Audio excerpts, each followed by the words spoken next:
Hi, this is Scott Garibay, and today we're going to talk about Andrew Yang. We're going to talk about Bernie Sanders, and we're going to talk about climate change. I've been thinking a lot about climate change recently, and one of the things that really astounds me is how little climate change has mattered in this election.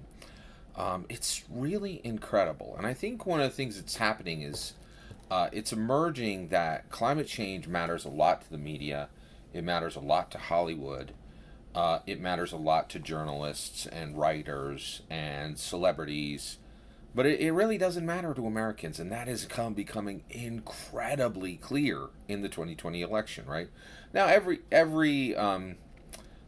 single candidate, including Andrew Yang, gives the nod, like they give the bow to climate change. They do the climate change dance, and talk about this policy or that policy, but it really hasn't really caught any traction. And the reason why is it's just an item on the list.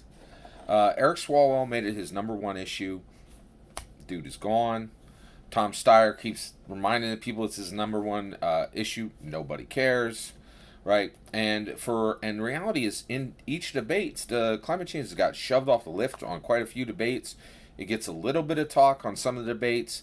Frankly, Medicare for all has gotten way more talk than climate change. And as an election issue, as a climate change is very low on the list, right? Like, let's tick them off. What have people been talking about? Immigration. I think people are a lot more concerned about immigration than they are on the Dem side. There's a lot more talk about immigration than there is about climate change. Uh, Healthcare. Holy cows! There is way more talk about healthcare than there is climate change. Anti NRA. Way, way, way more talk. And it's just, I guess that one, maybe there's equal talk there. But you go down the line, just across the board, you just don't really hear that much about climate change overall. And it really has, all of the candidates have to make motions and, kind of sing the climate change noise. In that everybody's understands that you need to do something, and essentially that has really come out to everybody saying, listen, we're going to solve climate change, but trust and believe it'll be a minor inconvenience. It's all going to turn into golden jobs for everybody, and it's going to be just super easy, barely an inconvenience, right? That's there's a YouTuber is very funny, does the pitch meetings. If you haven't seen him, check him out. Who uses that term? Very, very funny guy. But I'm just absolutely astonished how little climate change has really mattered in this election and how little people care about it. And so I've been really kind of noodling on this, and I'm kind of like wondering, why is this, right? And very specifically, how can Andrew Yang start to think about this, and how can he start to angle toward this and understand this and speak to this in a way that matters and in a way that is winsome and gives his campaign traction and momentum and progress, right? And so, first thing, I think you have to understand it, right? You have to understand, why are we here, right? For all the talk before this election, you really would have thought that climate change mattered, right? But it really is manifesting that it doesn't, right? That people care very little about climate change and really won't want to talk about it very much, right? And so I think I am starting to understand it. All right, so let's get into it. I think climate change is really understood through Bernie's heart attack. Let me draw the connection. All right. So how are those two things connected? Well, first of all, let's talk a little bit about Bernie's heart attack and Andrew Yang. So Andrew Yang is running in 2020, right? This is his moment. This is his shot, right? He needs to do it now, right? And we want him to win in 2020, and so he has to overcome all the obstacles that are in his way to being president. And right now, Bernie is a huge, huge, huge obstacle. There's only six real candidates in front of Andrew Yang at this point. Those are the people making the debates, right?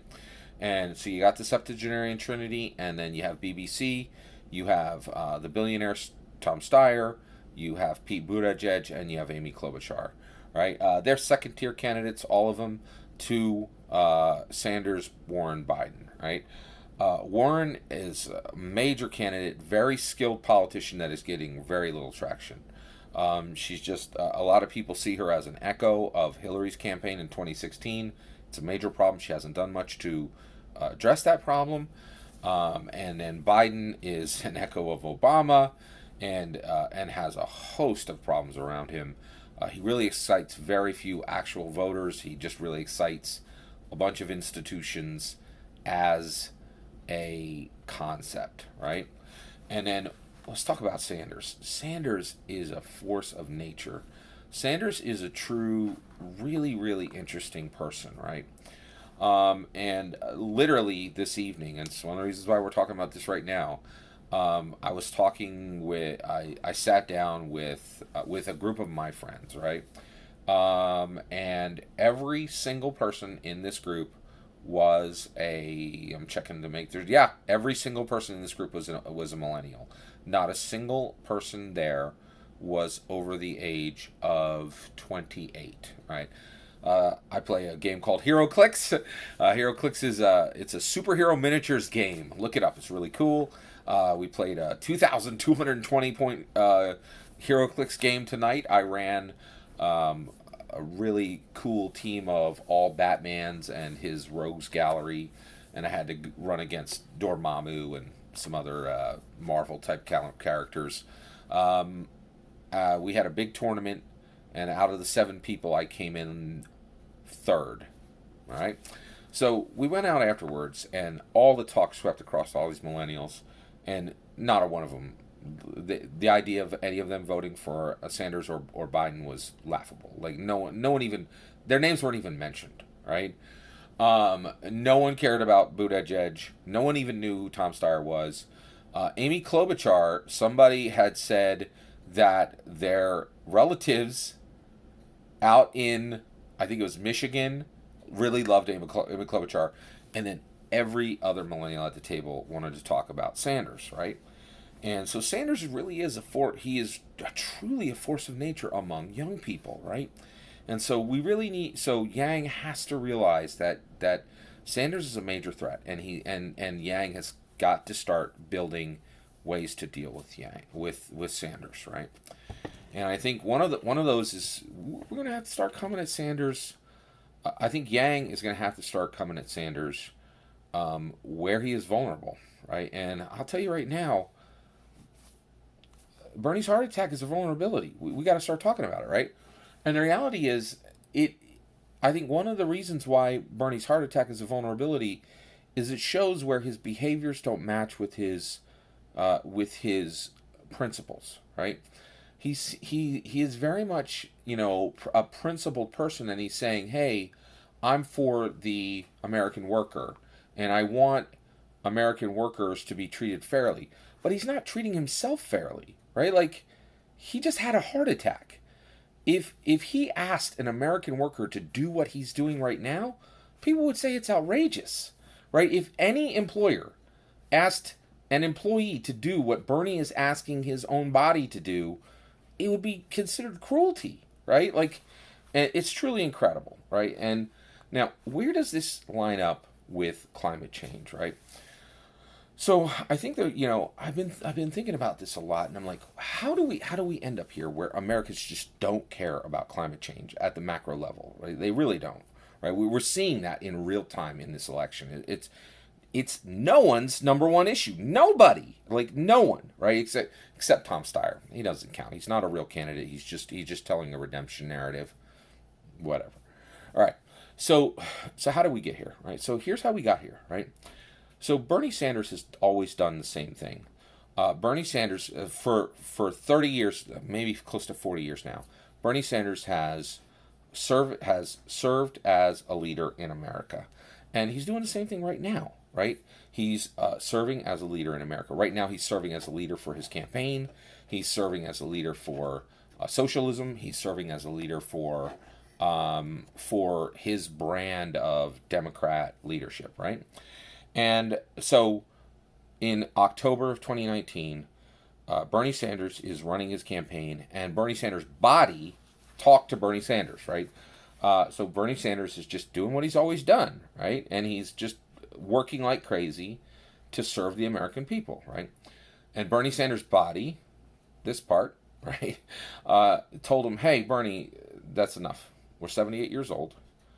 You have chosen to do the hardest job in the world. We have just finished a summer where we stood outside under the sun, shook 1,000 hands every day. We've been literally running across this nation nonstop. We're running 14, 16-hour days, right? We're doing the hardest thing there is to do in the world. We literally have the hardest job in the world, and we're 78 years old, and it's too much, right? And Bernie Sanders' body, this is my opinion, gave Bernie a message and said, Bernie, it's time to stop. And the way I'm going to tell you that is with a heart attack, right? And that's what Bernie Sanders talked. And honestly, in some ways, it's not me saying this. Bernie said this, right?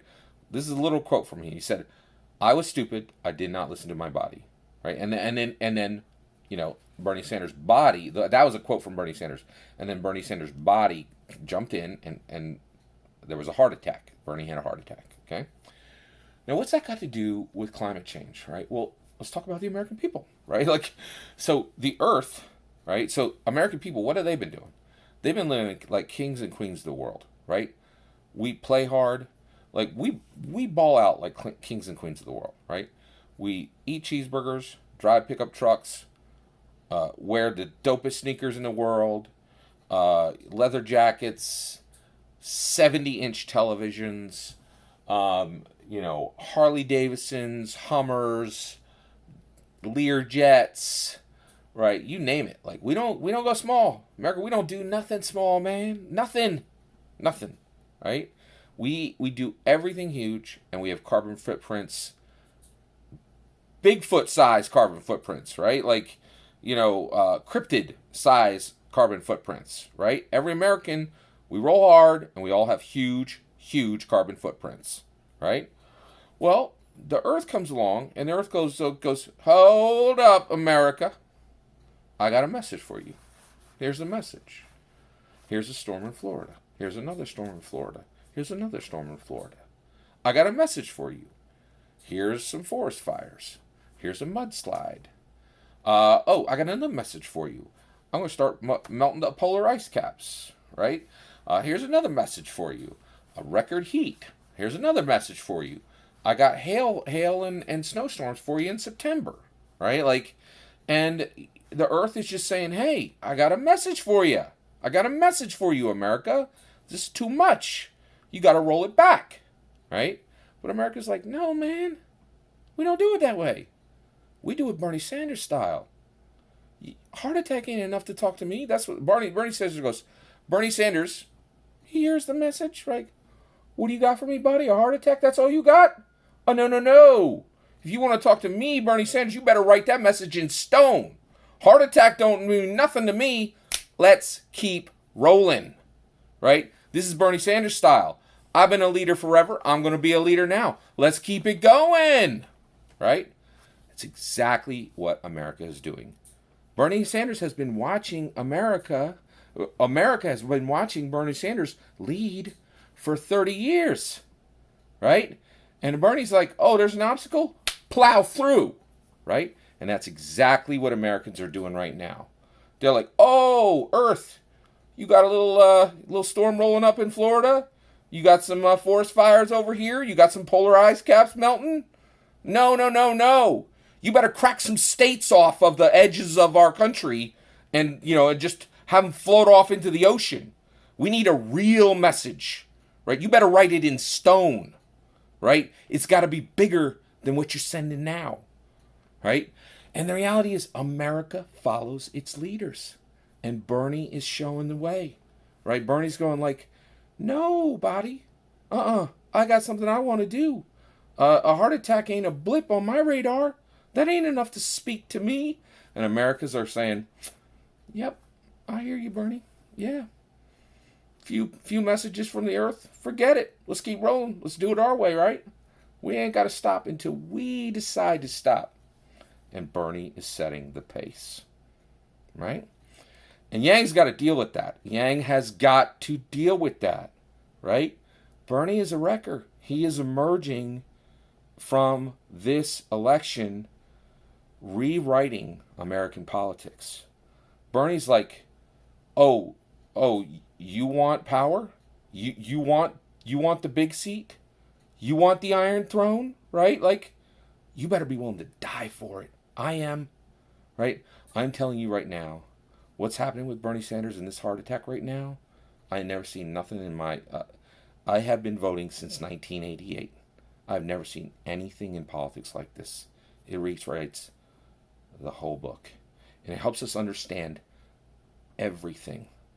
Right? I was thinking, I was like, how on earth can Americans just be ignoring all these incredible messages from the earth? Same way Bernie Sanders ignores his messages from his body. He's like, I will go until you send me a real message. A real message. And that's what Americans are saying. They're like, you got to send more than storms and a forest fire and some polar ice caps melting. You got to do a little bit more than like making a few bird species extinct. That ain't nothing. Come on, bring something serious. And Bernie's the same way. He's like, heart attack, nothing. Yang's got to forge this, right? He's got to take all this molten metal, right? And that's what Bernie's bringing, man. This is molten metal. And I can tell you right now, there are millennials who are digging this vibe. They are hearing Bernie, right? And Yang has got to take all this molten metal, put it in the forge, and go to work. Go to work, right? He has really got to start to get down with Bernie and call him out, right? And the reality is, I really think Bernie's heart attack is incredibly complex. It is incredibly complex. But at the end of the day, and I gotta admit, I watch a lot of action movies, right? I'm a big fan of rap music. Like, Bernie's got some baller in him. Like, he's like, ignoring a heart attack is pretty darn cool. I get it, right? But the reality is, I'm smart enough to know when I watch Die Hard that at the end of the day, kinetic action does not actually solve any solutions, right? And at the end of the day, no matter how baller it looks, right, ignoring a heart attack ain't a good idea. It is not a good idea, right? And saying that when we look at America, all the people in America, that a 78-year-old man who just had a heart attack is the best we got to lead this nation, I think we could do a little better, right? Like, it's pretty ridiculous to think that that's our solution, right? And Yang's got to go at this, right? He's got a crap ton of money. He's got 70 smart political thinkers, right? And they need to get in a room and they need to fill a notebook with ways to start telling the American people that you cannot put a 78-year-old man who just had a heart attack into the presidency. Joe Rogan said it best. You do not take a flickering flashlight into the forest at night. Right? Facts still matter. Science still matters. Right? Age breaks down the body. This is not a wise path. Right? And the reality is, here's the issue. We as Americans are being foolish to ignore these messages from the earth. We need to start doing things. We need to start listening to Greta Thunberg, and start doing things to be a little more, kind to this earth. We need to start listening to these messages, right? And frankly, Bernie should have listened to his body. He should listen to it right now, right? August is coming up, right? Like, Bernie, 78 years old, just had a heart attack. We as Americans are saying, okay, Bernie, you ready? Get out there in the sun. June, July, August. Shake 1,000 hands. Get ready. Do it, Bernie. Go. Are we saying this right? It's foolish for us to ignore the messages the earth is sending us. It's foolish for Bernie to ignore the message his body clearly sent him. It is foolish. Both are foolish, and we need to fix it. And I just said that my way, and Andrew Yang had better circle up his wagons and get every political head he has in a room and start crafting language to crack the eggshell of Bernie Sanders and get this front and center and explain to the American people we cannot allow this to go forward. It's not right. It's not right. Logic still matters. We need to love the earth and listen to it. And Bernie needs to love himself and listen to this. It's telling him something. Same way the earth is telling us something. All that's my opinion. I'd love to hear your opinion. Let me know what you think. Thank you very much. Please consider liking and subscribing and have a wonderful millennium.